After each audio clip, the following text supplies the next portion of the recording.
Hello guys, welcome back. In this video I will show you how to find the hidden album on your iPhone.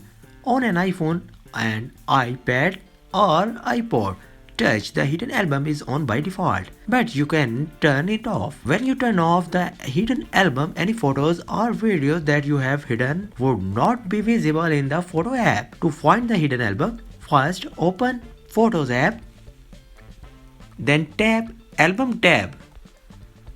Scroll down and look the hidden album under Utilities. If you are on an iPod, you might be need to tap the sidebar icon in the upper left corner. Then scroll down until you see the hidden album under Utilities. If you don't see the hidden album at there, then go to Home Screen, then go to Setting. Scroll down and tap Photos. Scroll down and turn on hidden album.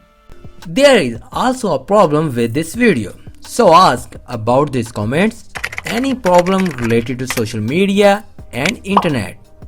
Let them know in the comments bar so that a video can be made on it. Please like this video and subscribe our channel and press icon for any updates and notifications.